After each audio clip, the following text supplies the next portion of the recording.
Bismillahirrahmanirrahim. Ghazali's chief opponent, Ibn Rushd, who defended Greek philosophy against the rebels. As we saw last time, there weren't any rebels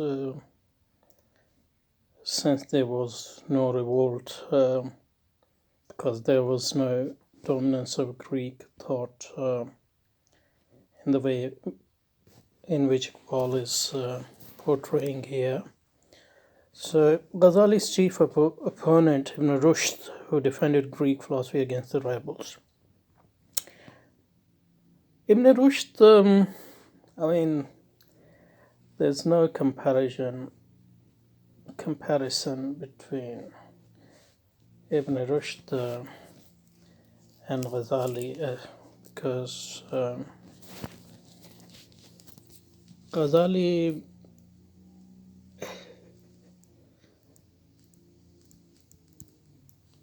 is a rare personality in the history of Islamic civilization and in the history of human civilization as well. On the other hand, Ibn Rushd is a minor figure, really, at least in philosophy and kalam. I suspect that if he hadn't written Bidayatul Mujtahid, he wouldn't even be known today as a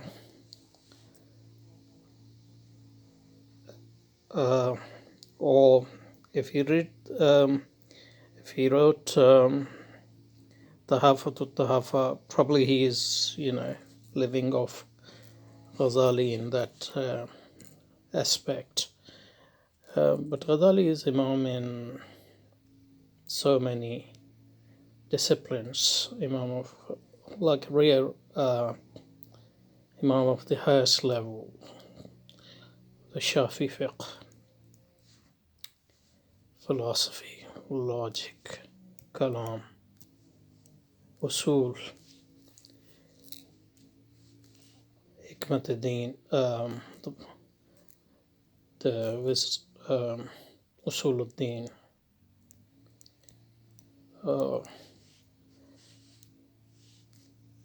and tasawwuf, obviously, and irfan. Ibn Rushd, his main success was, he's a first-rate Maliki jurist.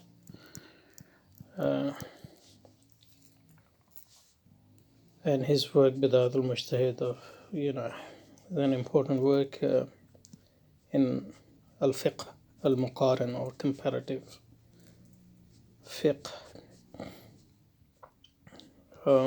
In philosophy, he is a commentator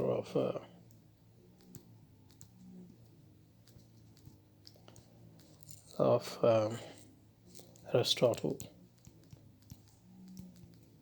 and basically bends in Tahafut Tahafa Islamic teachings in order to formally reconcile them with Aristotle's. So Aristotle for him is something transcendent, not the revelation as such, at least in Tahafut Tahafa. In Al-Kalam, his book on Al-Kalam, he says that he doesn't know Mu'tazila's thought because their book hasn't reached Spain. So how can you take him seriously in Kalam if he doesn't know the books of Mu'tazilas? And in philosophy, his commentaries might have some influence on Europe, but doesn't seem to have much influence in the Islamic world. Even Thomas Aquinas rejects some of his interpretation as incompatible with the Christian dogma. So if you compare Ibn Rushd to Aquinas, he seems more orthodox than Ibn Rushd. And philosophically, if you look into on the conception of reason and compare with Ghazali's conception of reason, so Ibn Rushd is working with basically an outdated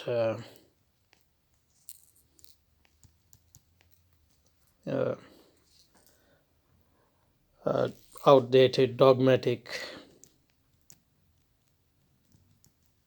conception of reason. On the other hand, Ghazali's conception of reason and his analysis of reason not only anticipates some of the best work on reason in the 18th and 19th and 20th century, such as those by Hume and Kant, but actually in many aspects, in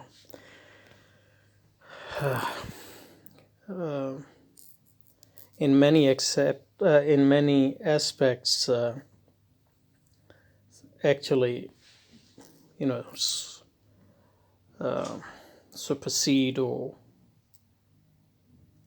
even Hume's and Kant's critiques. Is so modern in that sense, his conception of reason.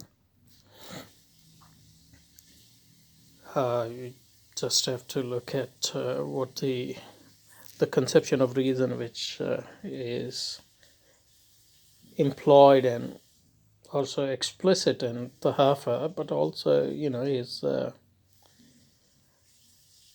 discussion of Tahsin wa Taqbil Aqli, for example, in Al Mustasfa, you will see that in many respects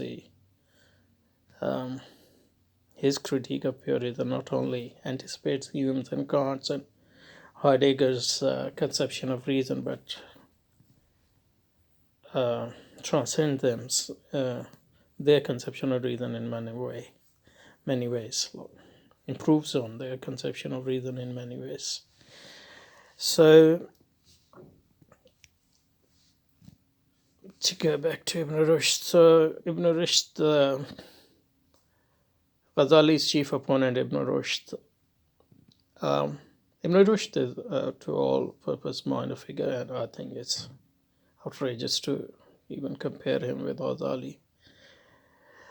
Ghazali's chief opponent, Ibn Rushd, who defended Greek philosophy against the rebel, was led through Aristotle to what is known as the doctrine of the immortality of active intellect, a doctrine which once wielded enormous influence on the intellectual life of France and Italy. I don't know whether it's true that it had enormous influence, but he was an influential Aristotelian commentator. He was taken as an influential Aristotelian commentator in Europe around 13th century, but which to my mind is entirely opposed to the view of the Quran, the view that the Quran takes of the value of the destiny of the human ego. I mean, we don't need to go into active intellect and all that, but suffice to say that Ibn Rushd's ideas had no influence whatsoever on Islamic thought in any influential way. So Iqbal's comments here are irrelevant to a certain extent, and he's angling for his own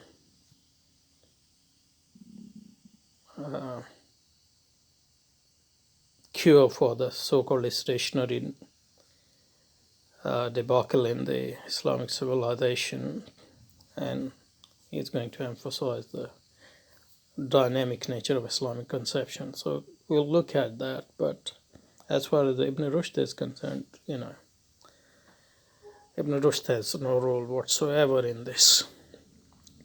So thus Ibn Rushd lost sight of a great and fruitful idea of Islam and unwittingly helped the growth of the innovating philosophy of life, which obscures man's vision of himself as God and his world. I mean, his philosophical ideas for sure obscures Islamic conceptions, but he was also a mutakallim, he's also a mujtahid. So it's hard to say how much his philosophical ideas has actually influence on another writing. I mean, there's no obvious influence on Bidayatul Mujtahid. And his Kalami writings didn't have much influence either on the Malki school or any other schools.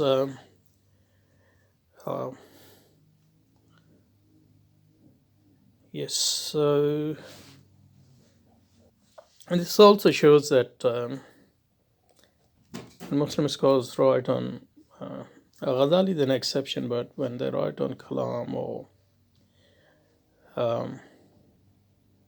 philosophy, for example, doesn't have much influence on other things they're doing, for example, in fiqh. And what is central to Islamic civilization is not Kalam or philosophy, but fiqh in its broad sense. And that's why Ibn Rushd is known even today, because of his contribution in the fiqh. And his philosophy and his Kalam has no influence whatsoever on his fiqh, because fiqh has its own rules and its own dynamics, which is anchored in the principles of Islamic civilization in the Quran and the Sunnah and in the Usul al-Fiqh. The more constructive among the Ash'ari thinkers were no doubt on the right path and anticipated some of the more modern forms of idealism. So, anticipation of modern ideas seems to be some sort of good in itself, but I think he mean idealism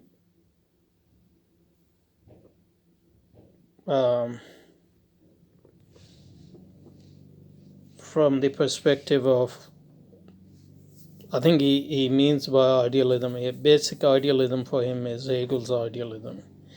And I think he likes all Kant's idealism to a certain extent. And I think what he likes about idealism is its subjective element and its freedom side. So for him, idealism is an active ideology or philosophy, and that's why he praised the Ash'aris for anticipating some of the active. On the whole, the object of the Ash'ari movement was simply to defend the orthodox opinion with the weapons of Greek dialectic. Greek logic, I guess. What else was they supposed to do? Not defend orthodox opinion. But if he means that Ash'ari al-Kalam is just a mere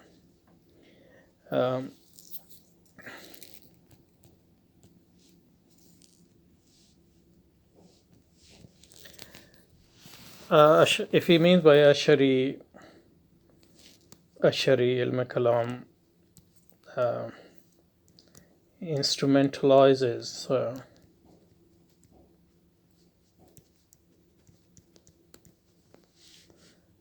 Greek logic, then that's not the right way to look at Ash'ari or Mu'tazila or any school of Ilm al-Kalam, because the element of truth is important to all these schools.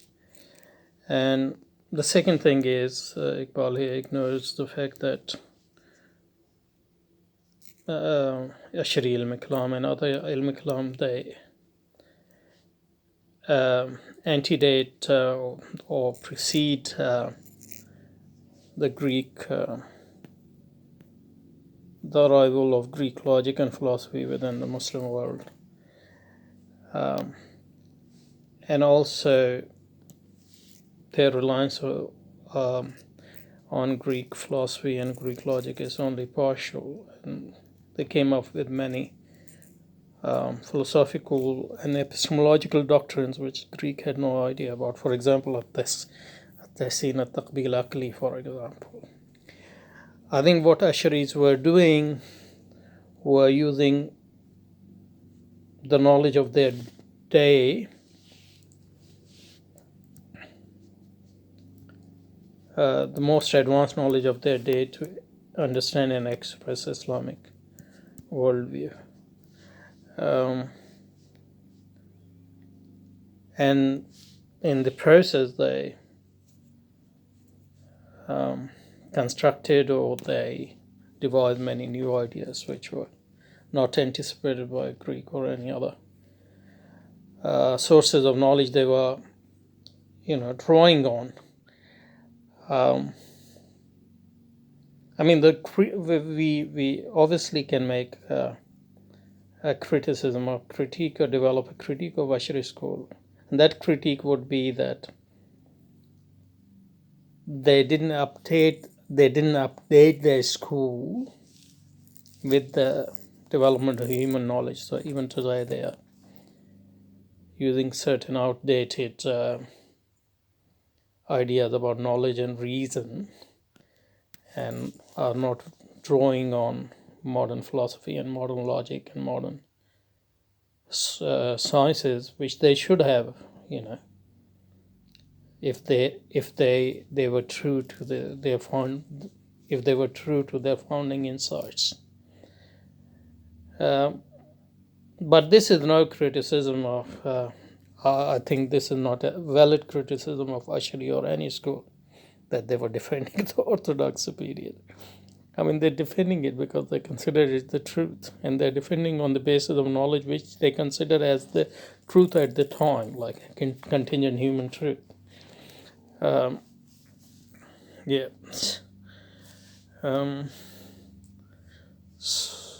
So Ashari movements was simply to defend the orthodox opinion with the weapons of Greek dialectic. So what we reject here is Iqbal's implication that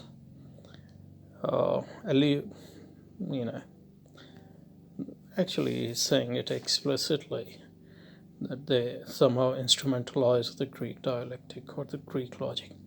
The Mu'tazila, conceiving religion merely as a body of doctrines and ignoring it as a vital fact, took no notice of non-conceptual modes of approaching reality, and reduced religion to a mere system of logical concept, ending a purely negative attitude.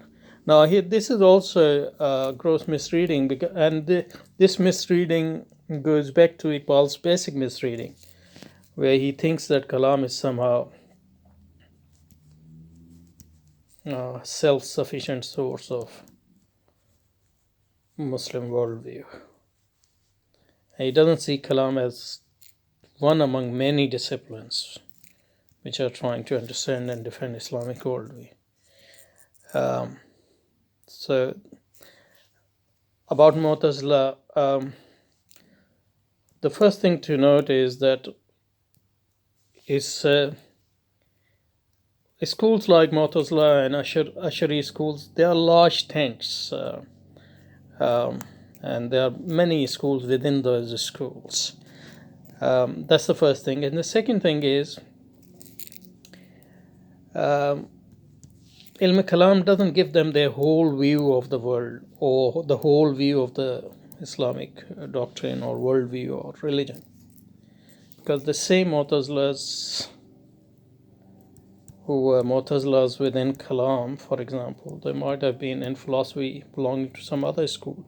In fiqh, they might have been Hanafi. In usul al-fiqh, they might belong to the Mutakallimin school or to the Fuqaha's school. So they might be, writing tafsirs. So they